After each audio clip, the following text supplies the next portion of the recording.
Hay acciones que a veces hacemos, producto de nuestro estado emocional severo, y obviamente no pretendo echarle la culpa a alguien de lo que hoy me ha sucedido, pero estoy viviendo una terrible tortura en vida, ya que ahora él nunca va a dejarme en paz. Siempre lo llevaré conmigo a todas partes. Yo era una enfermera joven que trabajaba en un hospital general de la ciudad. Realmente mi pasión siempre fue ayudar a los enfermos, por lo que decidí estudiar y ejercer esa linda profesión. Con esfuerzo, entré a trabajar en un hospital donde los pacientes eran en su mayoría enfermos terminales, por lo que pasaban sus últimos días en agonía a nuestros cuidados. Había familias que los abandonaban cruelmente y eso me partía el corazón, así que trataba de que se sintieran lo mejor posible.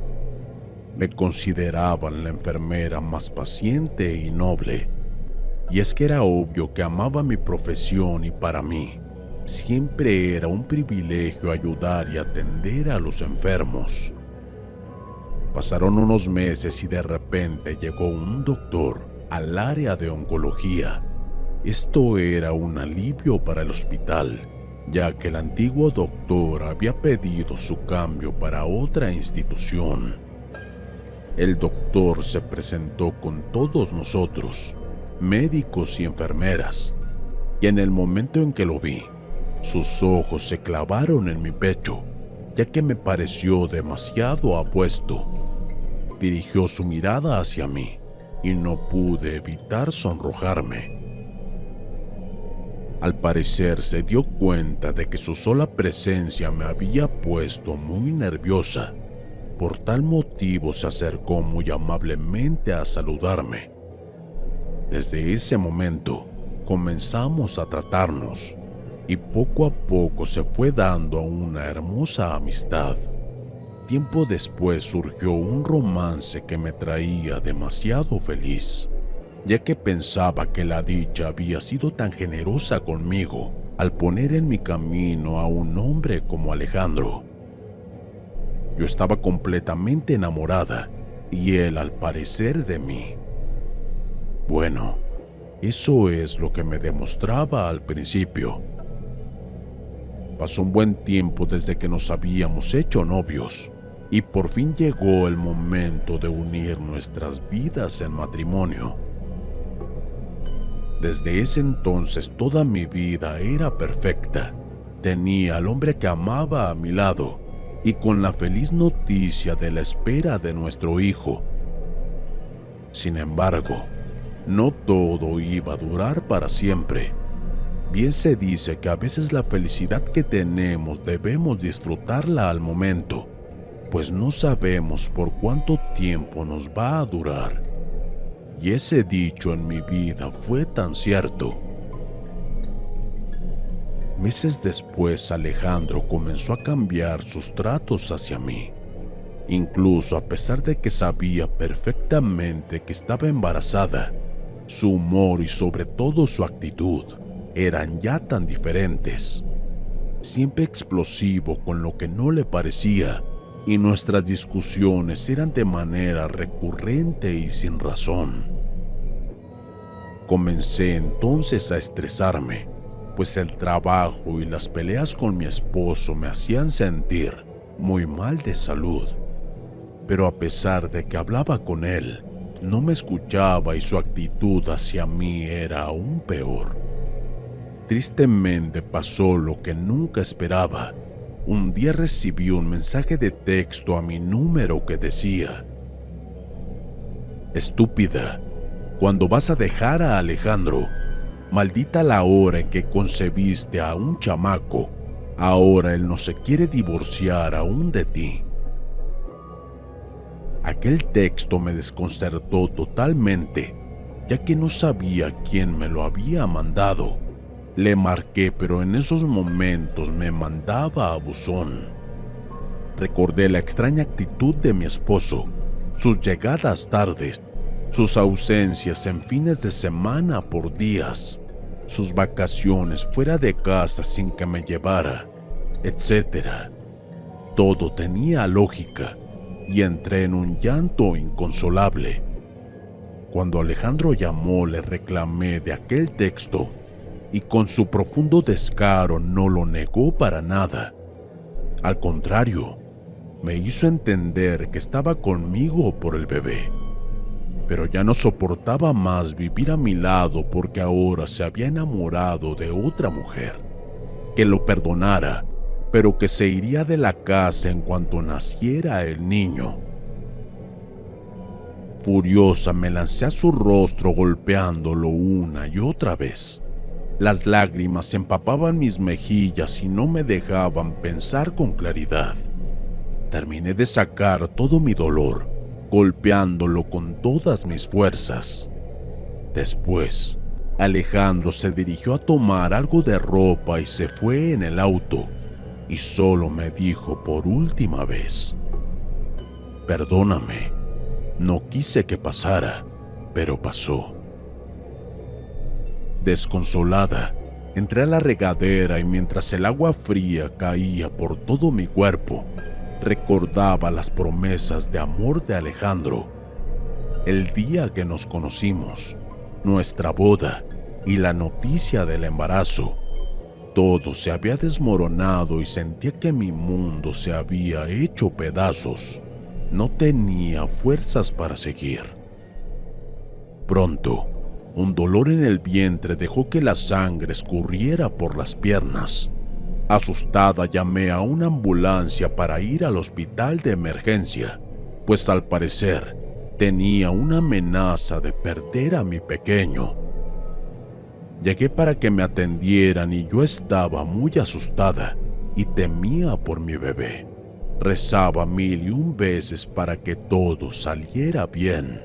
Sin embargo, pasó lo más trágico para mi vida. Mi bebé no logró sobrevivir. Estaba muy vacía por dentro, ya que mi ilusión de ser madre ahora ya se había perdido. Desde ese momento me convertí en otra persona.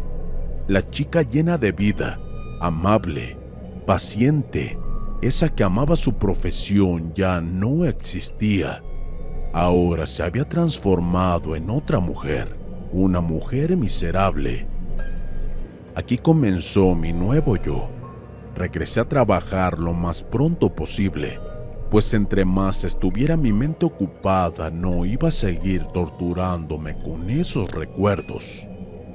Alejandro por su parte se fue del hospital a vivir a otra ciudad con su amante, y yo con todas mis fuerzas me prometí a mí misma que me iba a recuperar. Mi actitud cambió de manera drástica. Ahora todo me fastidiaba, pero trataba de aguantarme. No soportaba los llantos de bebé, por lo que me refugié en el piso de enfermos terminales. Ahí descargué toda y mi completa furia, sobre todo mi frustración en cada uno de los enfermos. Los comencé a tratar muy mal, ya que no podían quejarse con nadie. Eran por lo regular ancianos abandonados por familiares. Era la peor y la más cruel de las enfermeras. Los pacientes me tenían mucho miedo. Incluso se llegaban a orinar cuando me veían que llegaba a atenderlos, por lo que los tenía que castigar.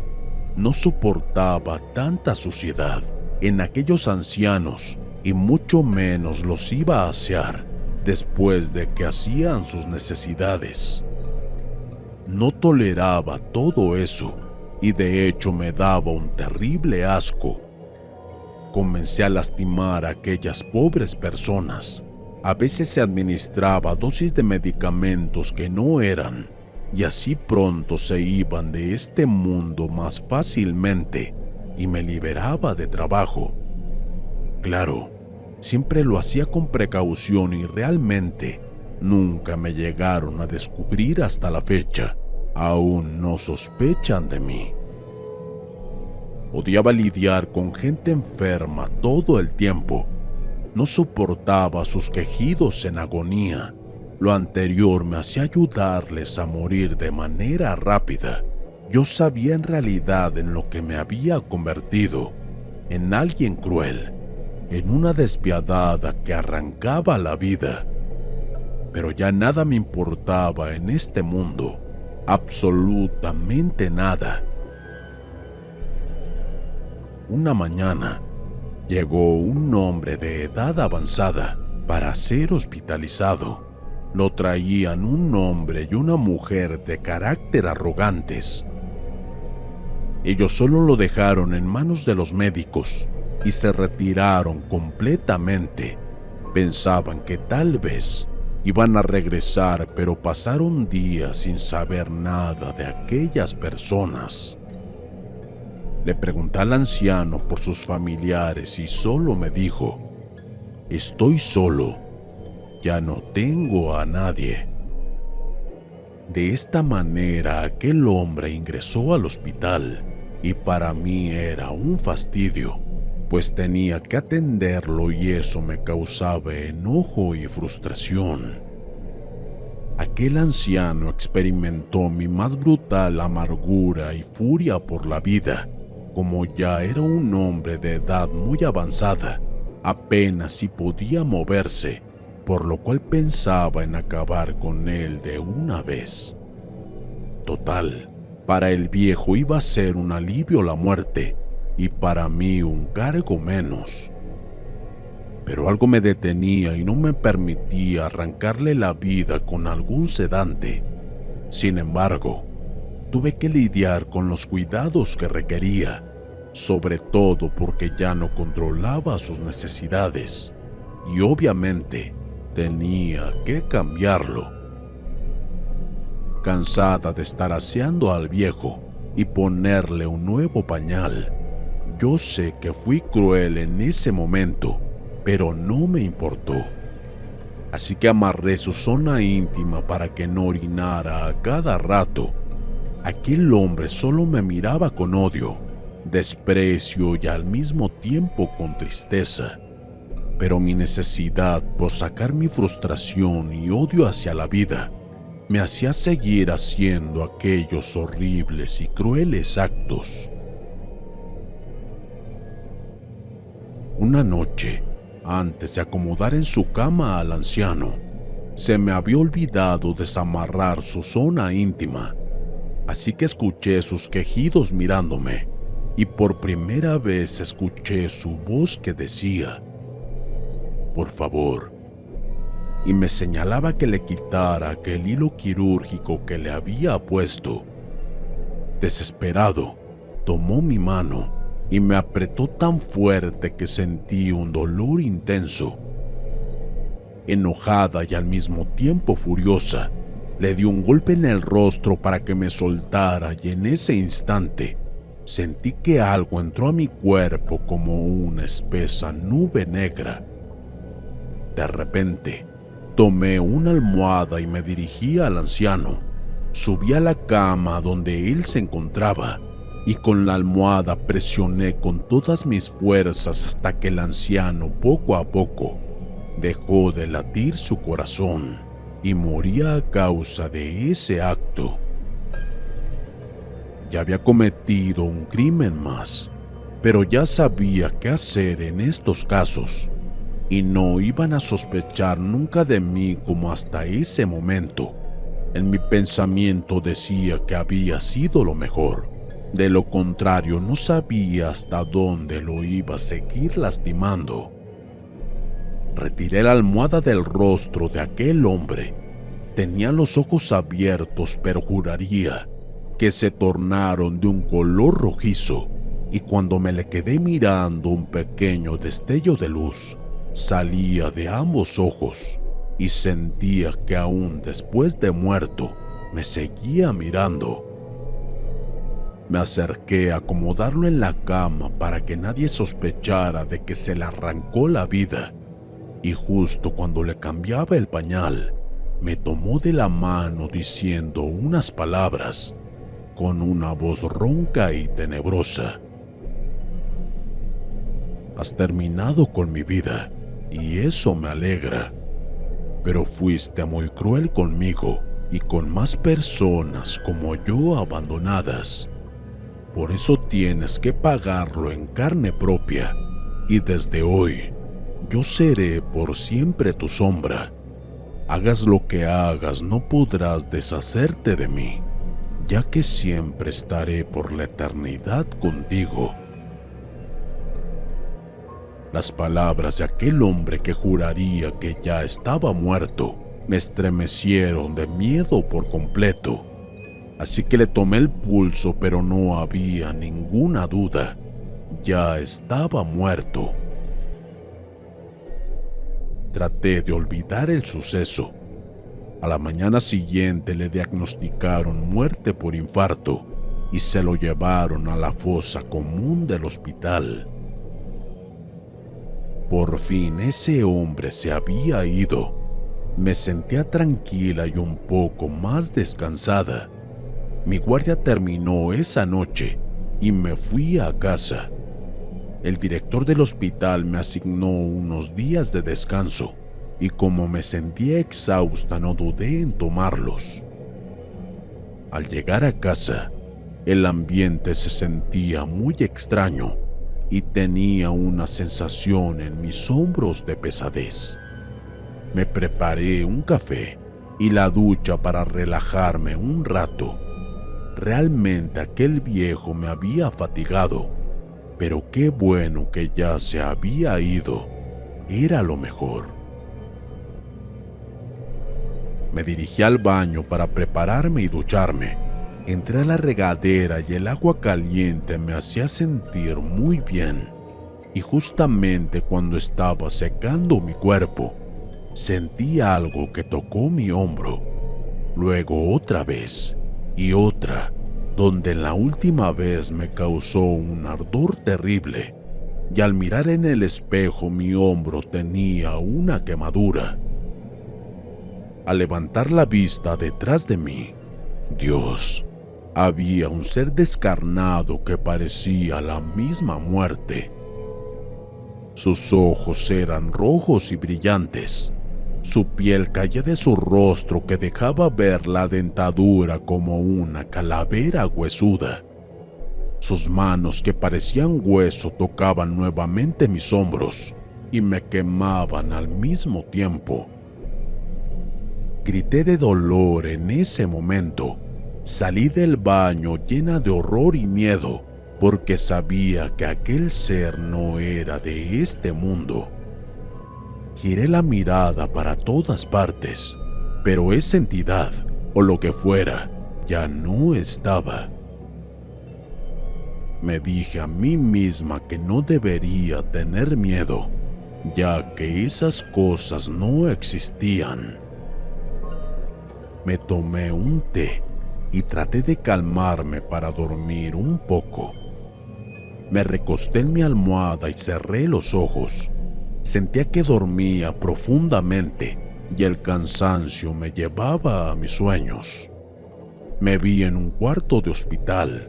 Un hombre estaba de espaldas mirando a la pared y con una voz aterradora me decía: «Por fin he venido para quedarme por la eternidad a tu lado.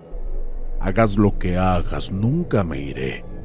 Y de nada te servirá que llames a la muerte, porque ella y yo hicimos un pacto que tendrás que vivir hasta que yo lo desee». Desperté de mi sueño y debajo de la cama había un olor a putrefacción que me provocó un intenso mareo. Luego una respiración escuché profundamente que me erizó la piel por completo, temblorosa, y con el terror que delataban mis ojos, me levanté lentamente y miré debajo de la cama.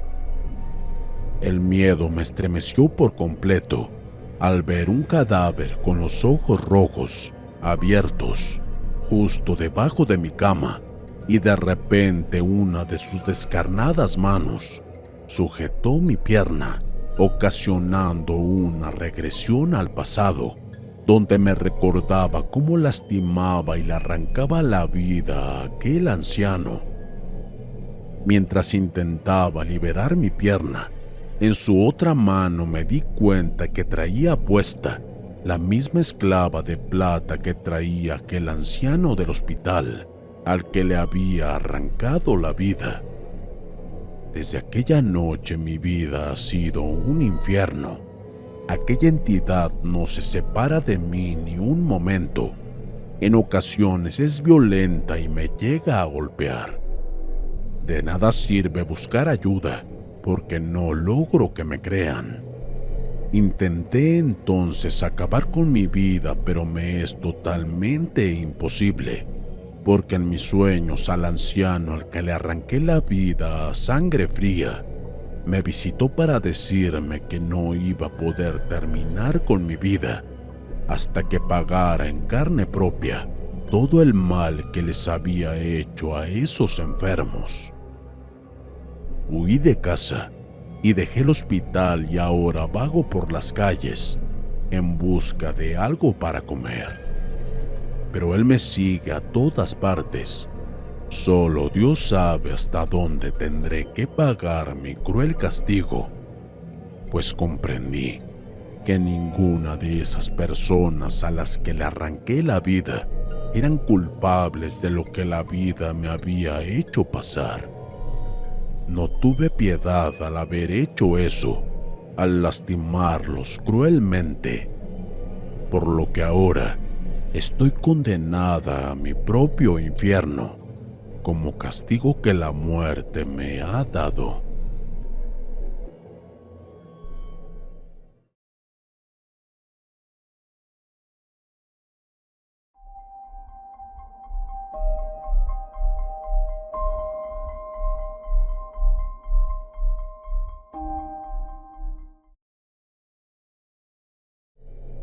Recuerdo que entre risas y alboroto nos fuimos a esa hacienda abandonada a unos kilómetros de la ciudad de Mérida. Estaba de visita con una familia de mi tía en Mérida y tenía 2 días que nos habían invitado para ir a una excursión a una hacienda abandonada, donde se escucha perfecto los gritos y lamentos de las almas en pena, también de cosas que caen fuertemente dentro de la hacienda, y si tienes mucha suerte, hasta el fantasma de la hija del dueño podrías ver, Cassandra. En el camino hacia la hacienda me cuentan que el papá de esta chica era viudo y se había vuelto muy malo con los trabajadores de ese lugar. La muerte de su esposa lo había afectado y se comportaba de lo más cruel con los que osaban levantar la voz o quejarse. Aquel que lo hiciera lo mandaba a golpear, o de plano amanecía colgado en el tronco más alto de la hacienda, donde ellos tenían la trituradora de maguey, y los trabajadores ahí hacían sus labores. Era un miedo terrible al maldito dueño de la hacienda La Blanca, don Agustín Melgarejo y Bretón, hacendado español, como muchos que el gobierno amamantó y cuidó por años. Lo único limpio y bondadoso de esa tierra era Cassandra, la hija de don Agustín. En esos años, la situación era la misma para todo trabajador, sin paga y trabajar por su lugar en algún espacio raquítico.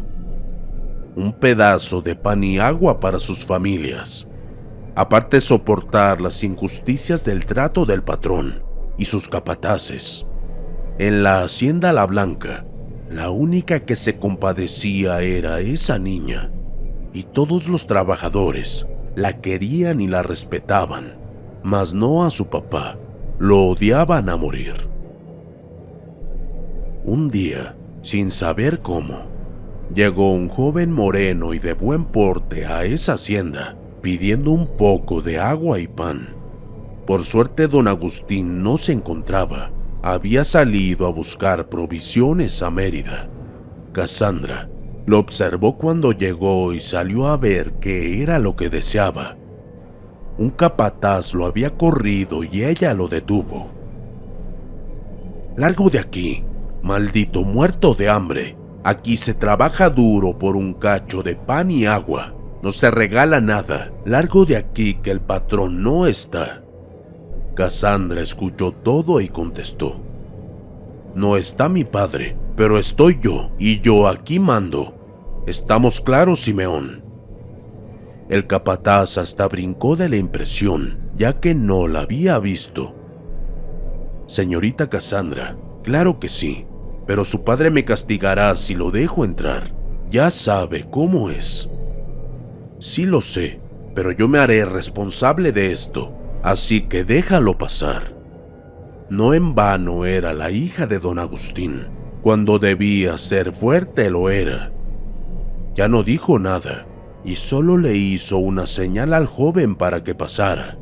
Cassandra lo acompañó. Vamos a que comas y duermas un poco, y después si quieres puedes irte, o si prefieres, quedarte. Ella se sonrojó por sus palabras, más bien por la forma y el sonido en que se las dijo, ya que no era correcto decirlas a una persona que no conocía ni sabía de dónde venía. Aparte era un hombre y ella era una señorita de clase alta, pero al fin y al cabo, una mujer la cual nunca se había enamorado, y parecía que este joven la había hechizado y que en su corazón había entrado como un caballo salvaje, rompiendo todas las normas aprendidas y olvidándose de clases y sangres.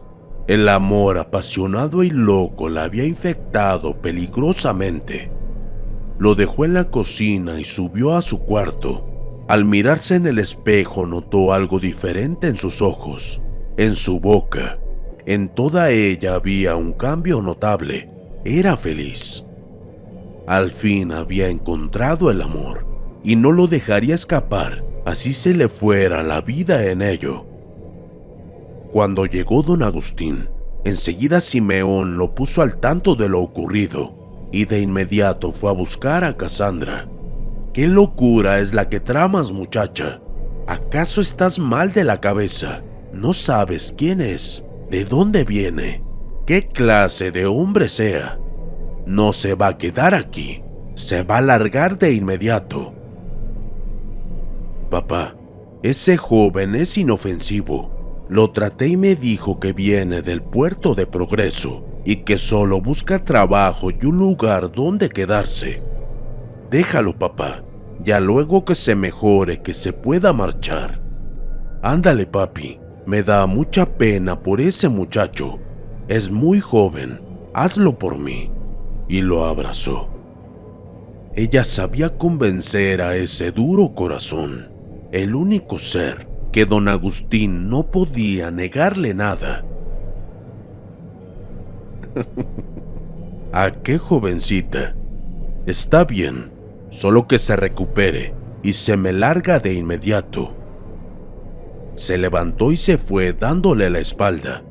En su cara se dibujaba una ligera sonrisa de alegría, que al salir del cuarto cambió a la de siempre, cruel y déspota. Sabía que algo había cambiado en su hija y sabía que era por ese hombre. No lo podía permitir. Mientras el joven estaba acostado en una barraca donde había sido llevado y custodiado por el capataz Simeón.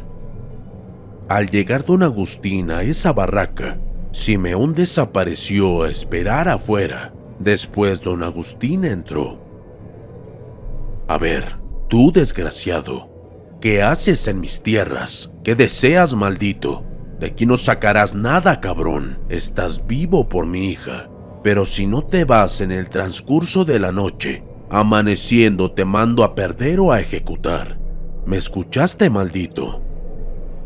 El joven solo levantó la mirada y sonrió. ¿De qué te ríes?, exclamó iracundo don Agustín. ¿Acaso no sabes de lo que soy capaz? No volverás a ver la luz del sol, te lo juro.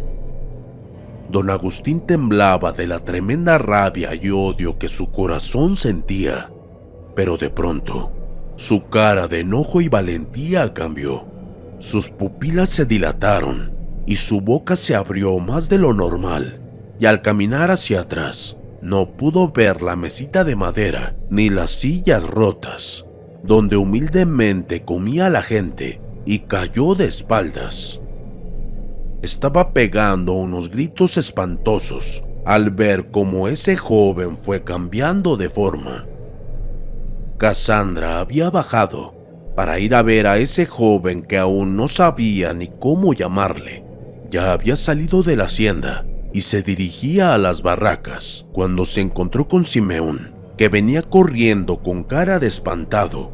Lo detuvo y le preguntó qué había pasado, y él solo contestó: «A mi patrón se lo llevó la muerte. Señorita Cassandra, huya, ya no podemos hacer nada más por su padre», y siguió corriendo. Cassandra, en vez de huir, corrió hacia las casuchas y pudo escuchar aún a su padre gritar horriblemente y a alguien más riendo a carcajadas: «No, ayuda, perdóname». Sin pensarlo más, entró y lo que vio la dejó boquiabierta. Su padre entre manos de un ser esquelético, sin carne en su cara y sus manos, pero aún podía ver la sonrisa que esbozaba. Era terriblemente horrible, su chal negro, sus manos huesudas y esos ojos que parecían quemar por lo rojo y brillosos que se miraban.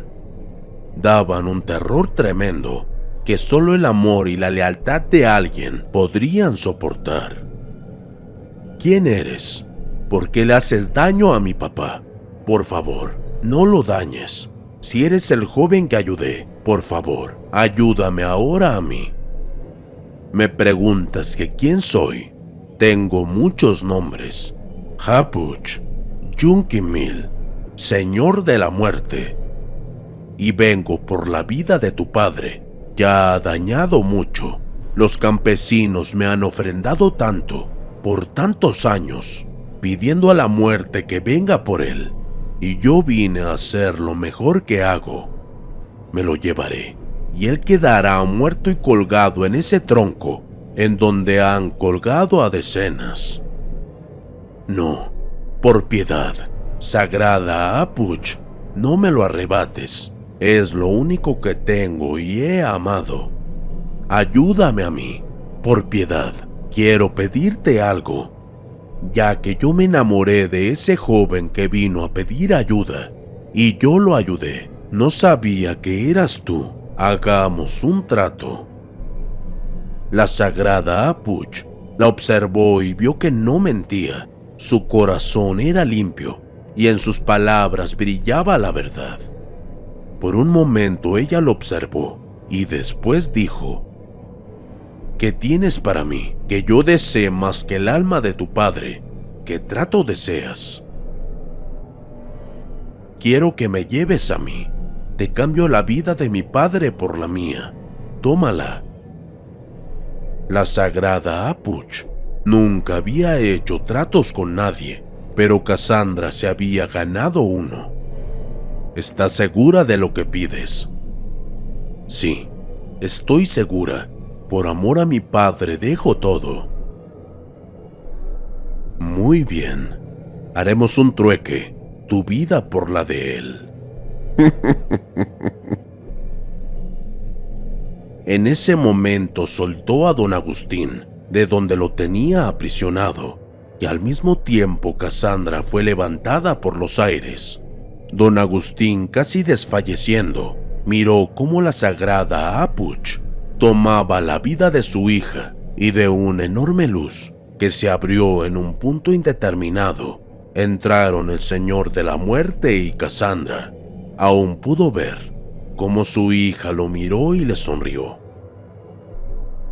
Loco de pena y rabia, al ver que había perdido a su hija por siempre, entró a la hacienda y subió con una soga de las que hacían ahí en lo alto de la máquina. Se amarró la soga al cuello y dio un grito terrible y saltó al vacío, quedando sin un aliento de vida al instante. Pero la sagrada Hapuch no vino por él, lo dejó vagando por estas ruinas, y él es el que está aquí buscando aún a su hija Cassandra. Si tienes suerte la verás en alguna parte de la hacienda. Dicen que de vez en cuando la sagrada Apuch la deja venir a verlo, aunque solo ella puede verlo y él no, y por eso grita y llora de dolor, y después huye de las almas que lo atormentan por haberlos lastimado. Así que ya sabes lo que pasará, no temas, ¿ok? Terminó el relato mi amigo cuando ya íbamos entrando a los patios de esa hacienda, y la verdad, se miraba increíblemente terrorífica. Vamos a ver qué pasa.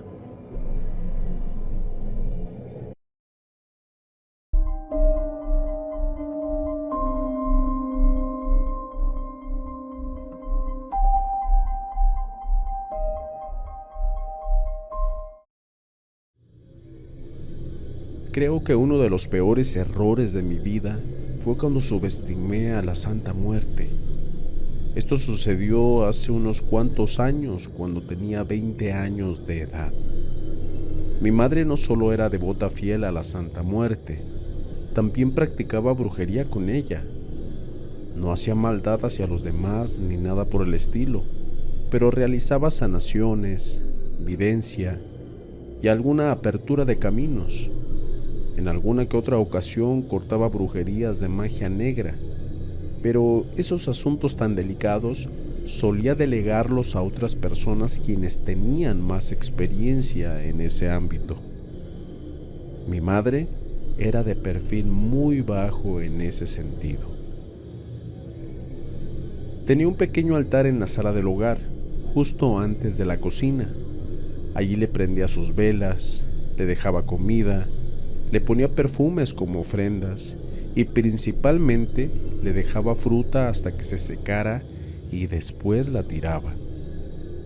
Yo, si bien creía en la Santa Muerte, me mantenía a la tangente de todos aquellos rituales. Fui testigo de los trabajos de mi madre y doy fe de que no era una farsante. Mi madre siempre daba en el clavo con sus videncias, pero nunca lo dejó bajo su nombre, siempre lo dejó bajo el nombre de la Santa Muerte. Mi niña Blanca dice esto, mi niña Blanca ve lo otro. Mi madre comenzó a rendirle culto a la Santa Muerte cuando yo tenía alrededor de 15 años de edad. Hasta hoy no sé qué fue lo que la llevó a todo esto. Lo cierto es que algo sucedió con mi madre que la marcó de por vida. Y desde ese entonces se acercó a esta entidad. Nunca le dijo a la familia cuál fue ese evento tan traumático que la sacó de su ateísmo y la hizo confiar ciegamente, y tampoco nadie se atrevió a cuestionarla. Mi madre tampoco nos hablaba sobre la Santa Muerte. Su altar estaba en la casa, lo cuidaba, lo decoraba, le dejaba sus ofrendas y le rezaba. Lo hacía delante de nosotros sin problema alguno. Nunca salió de su boca algo referido a ella que no sea estrictamente necesario, y jamás nos llevó a creer en la Santa Muerte. Ni tampoco nos recomendó seguirla, ni mucho menos influir en ella.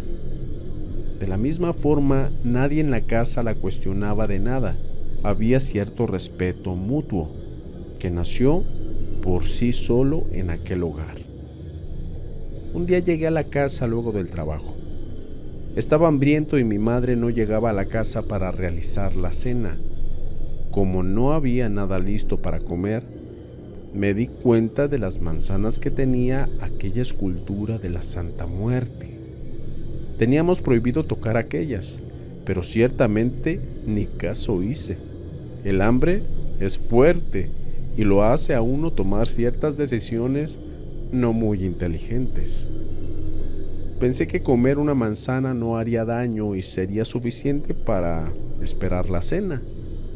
Tomé una sin preocupación, observé la figura de la Santa Muerte, recordé a mi madre y como que en ese momento me dio una leve vergüenza. Entonces, en voz alta, le pedí permiso y ya luego me comí esa manzana.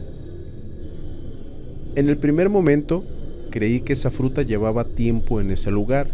Era una manzana roja brillante, se veía jugosa. Sin embargo, el sabor no acompañaba aquel aspecto. No es que estuviese fea, no le sentía ese sabor. Realmente, si cerraba los ojos y comía a ciegas, la única referencia de que eso era una manzana era su sonido crocante al morderla. Aún así, lo que me importó fue calmar aquel vacío del estómago, y eso funcionó hasta la hora de la cena. Cuando todos estábamos en la mesa, mi madre sirvió la cena. Esa noche era sábado. Preparó carnita bien sabrosa y nos sirvió un trozo a cada uno con un poco de ensalada. En el momento en el que fui a cortar la carne, les juro que lo que vi a continuación lo experimenté en cámara lenta. Comenzaron a brotar lentamente pequeños hilos blancos. Cada vez los hilos eran más, hasta que estos filamentos colmaron la carne. Todos quedamos en silencio. Eran hongos. En solo unos segundos, la carne se cubrió de hongos como lo hace una fruta en mal estado. Todos detuvieron sus cubiertos mientras el silencio se apoderó de aquella mesa. Mi madre observó la imagen de la Santa Muerte por más de 30 segundos y luego me quitó aquel plato. Los demás platos estaban bien, eso solo me pasó a mí. Mi madre me tomó de la mano y me llevó a su habitación.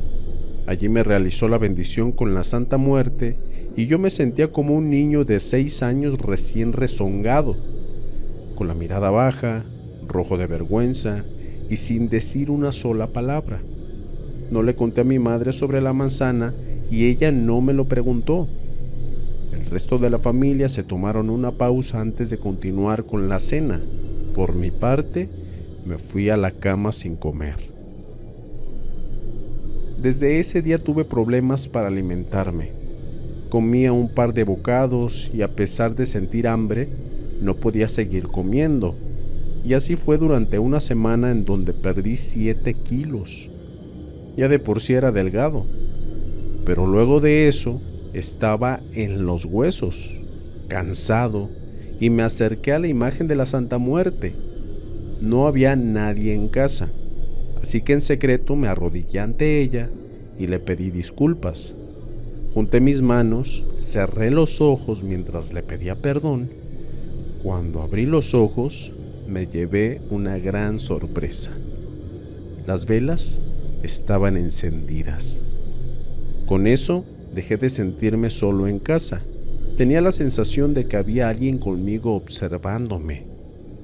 En la noche, a la hora de la cena, logré comer con completa normalidad. Comprendí cuál fue mi error al no respetar a la Santa Muerte. Aún así, ella supo perdonarme, por lo que no es tan rencorosa como muchos lo piensan.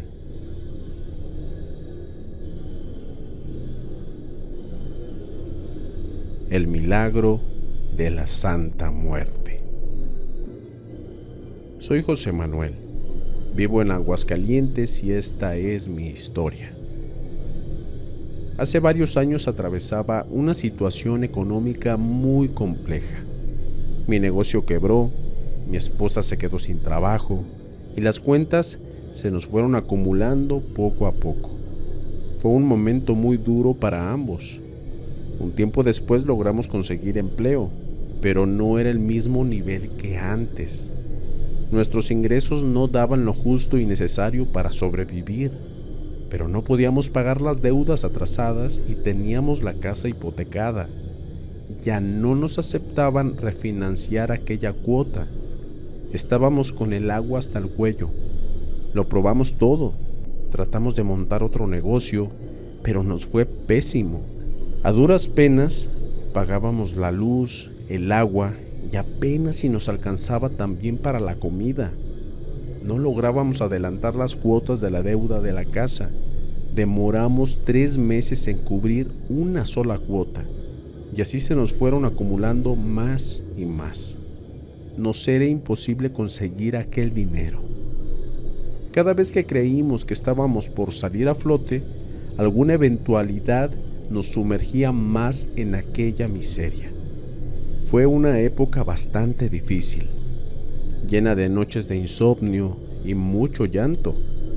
No contábamos con la ayuda de nadie, ni por tema económico, ni para hacerse cargo de nuestros niños. Cuando la carta de desalojo llegó, fue como si se nos acabara el mundo. Teníamos 30 días para dejar aquella casa. Con mi esposa nos sentíamos igual de derrotados. Paso que dábamos hacia adelante eran 3 hacia atrás. Nos preguntábamos en ese entonces, ¿qué habíamos hecho para merecer todo esto? Lo único que podíamos hacer era mostrar nuestra mejor cara a nuestros hijos y hacer invisibles todos aquellos problemas que nos rodeaban. Con mi esposa éramos creyentes de la Santa Muerte, pero nunca le hicimos un culto adecuado. Simplemente creíamos en ella, pero no le hacíamos ofrendas o celebraciones. Le teníamos mucho respeto, por lo que no queríamos cruzar esa línea. Una cosa era creer y otra cosa era ejercer rituales. El miedo era más que nada por nuestros hijos, por el temor a que les pasara algo por trabajar con una entidad tan fuerte como ella. Los días fueron pasando y las alternativas se agotaban. No había manera de conseguir dinero de una forma legal, ni estábamos dispuestos a hacer algo indebido. Sin más opciones, decidimos crear un altar a la Santa Muerte.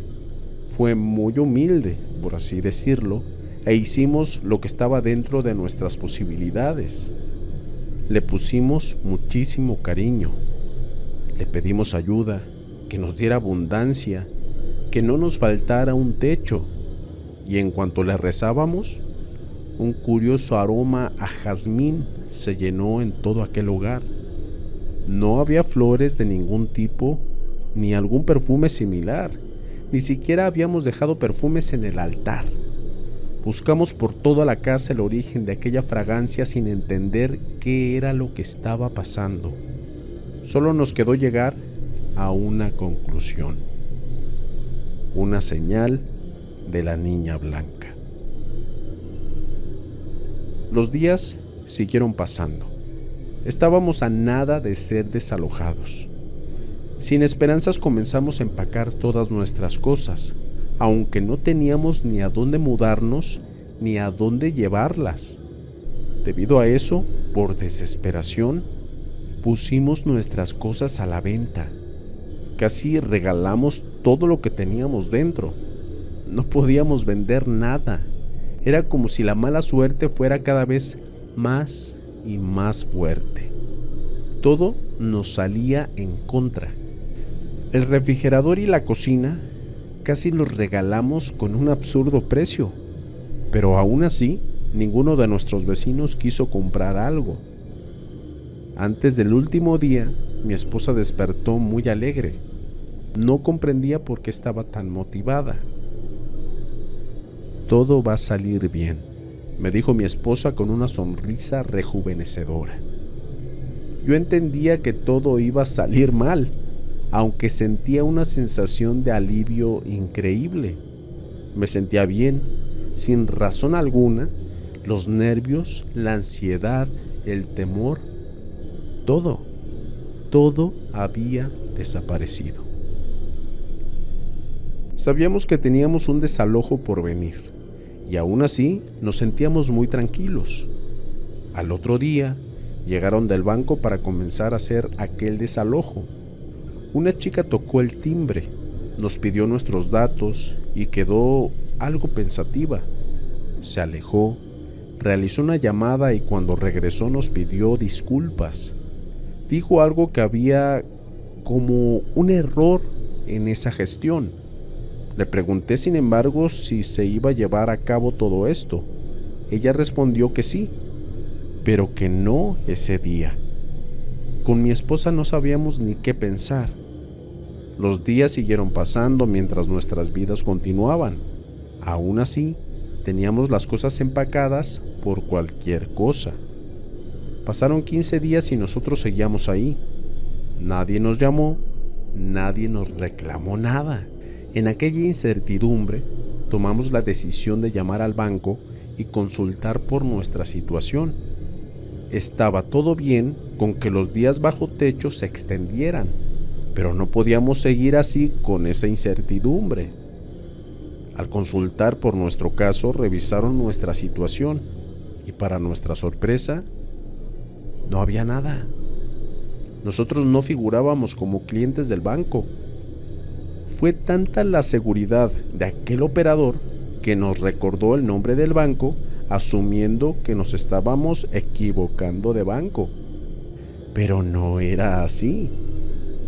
Me despedí con una disculpa y seguimos haciendo de cuenta que no había pasado nada. En cuanto confirmamos que no nos iban a desalojar, dado a aquel milagro, el olor a jazmín llegó de nuevo. Con mi esposa lo tuvimos claro y lloramos de felicidad. La Santa Muerte nos concedió un milagro. Las cuotas del banco desaparecieron y eso permitió acomodarnos mucho mejor. Pudimos vivir con normalidad y, aunque con algo de modestia, nada nos faltó en la casa. A los pocos meses volvimos a montar el negocio. Mi esposa dejó el trabajo para atender este negocio y yo seguía con mi trabajo normal, pero apoyaba este negocio todo el tiempo libre que yo tenía. Desde ese momento, la Santa Muerte formó parte de nuestras vidas. Le construimos un altar mucho más grande y lujoso. Le damos mejores ofrendas y nuestras vidas se llenaron de abundancia gracias a nuestra niña blanca, aunque nunca abusamos de ella. Ese fue el único pedido que le hicimos. Le hacíamos reverencia, le rezamos y continuamos siendo devotos a la niña blanca sin pedir nada a cambio, solo su protección.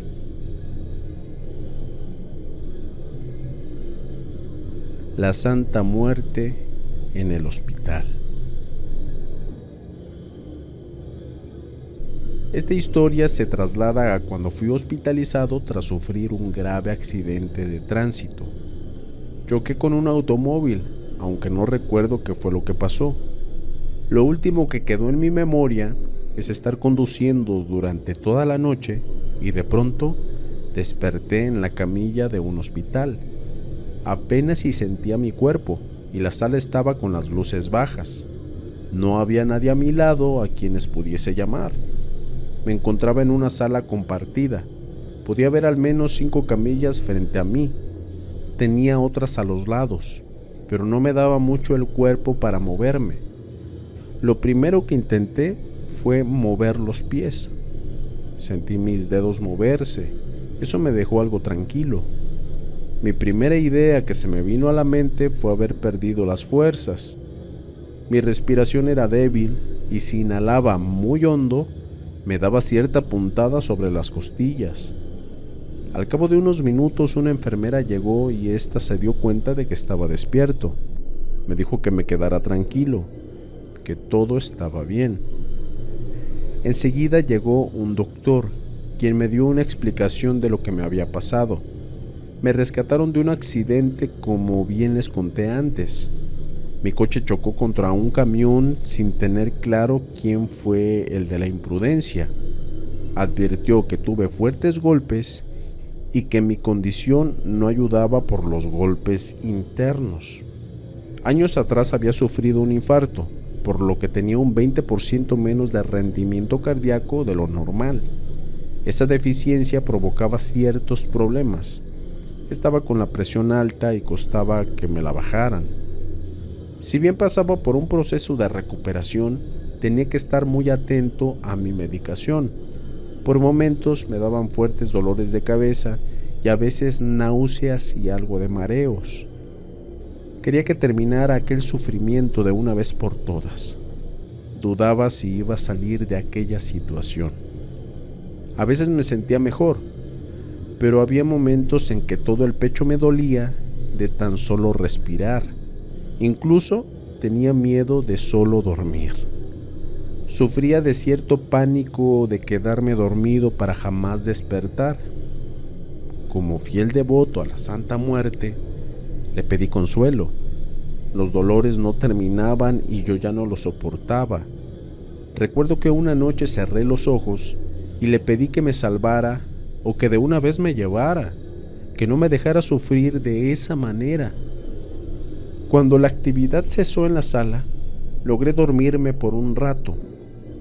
Al abrir los ojos, entre la baja luminosidad aprecié una figura oscura, algo muy negro y muy denso.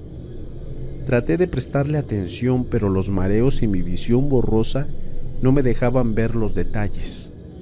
No recordaba algo como eso y de ese color durante el día, por lo que se me hizo difícil entender qué era aquello. Hasta que mi visión comenzó a aclararse un poco, era ella, la Santa Muerte. La Santa Muerte estaba en los pies de la camilla de frente, como si observara detenidamente a quien la ocupaba. La sala se volvió helada como su presencia y temí por mi vida. Sentí que el momento había llegado, que ella vino por mí, dado a mis súplicas. Pero no fue así. La Santa Muerte estaba inmóvil, presenciando una muerte que no era la mía. De pronto, los doctores llegaron, examinaron al paciente y le cubrieron el rostro.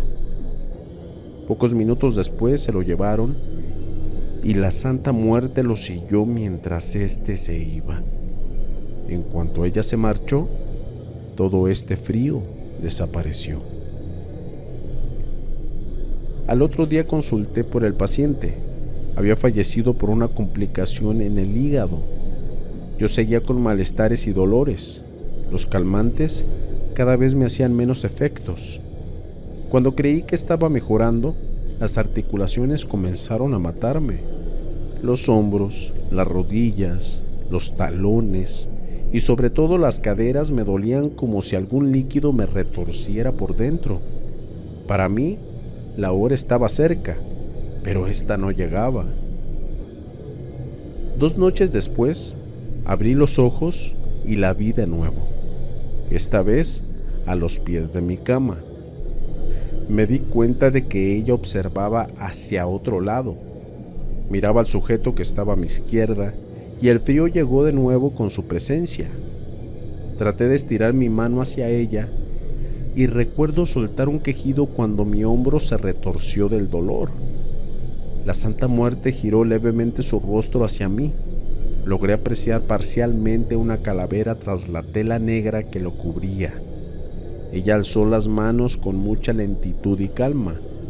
Levantó su dedo índice y lo continuó con el gesto que decía no.